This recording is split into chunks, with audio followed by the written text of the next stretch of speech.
just this week as we're recording this, Enes Kanter making a big demonstration against Nike and against Xi Jinping in China, an NBA star, Turkish. Of course, I've been following that story closely. And I just want to say a word about that for a second. Yeah, please.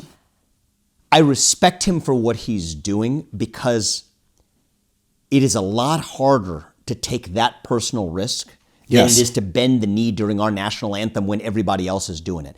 You know what? I'll even say something that a lot of people on the right may disagree with. There's a certain element of what Colin Kaepernick did that at least I strongly disagree with the act, but that at least I can respect because it took at least a level of a contrarian spirit and bravery the first time around before he got to then, figuring out how he can make money off of it and build a brand around it.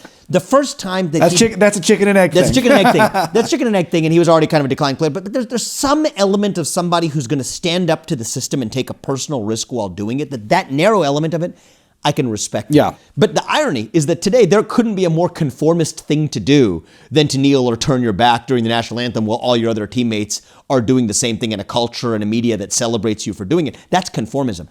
What Enes Kanter is doing with respect to China, that involves real personal risk. True. This is a guy who is actually taking personal risks that Phil Knight, the CEO of Nike, is not willing to take, that LeBron James, who professes to stand for social justice in the United States, will not take. Criticizes social injustice to no end, and the 45th president of the United States to no end here in the United States, but is a lapdog of the CCP that does their bidding, biting the United States, but lying prostrate before their true God in China to be able to enter a Chinese market that gets them to jump to a Chinese yuan like it's a bone for a dog. That's effectively the culture that we've created in this country for companies that are doing business in China as actual stewards and lapdogs of the CCP. It took courage for a guy to be able to defect from that and call on LeBron James and Phil Knight to be able to step up and say, actually, you want to be a lapdog of the CCP, or do you actually want to be somebody who acts by the courage of your convictions as you profess to do when you're criticizing microscopic injustice here in the United States? You take a microscope to literally, they call them microaggressions here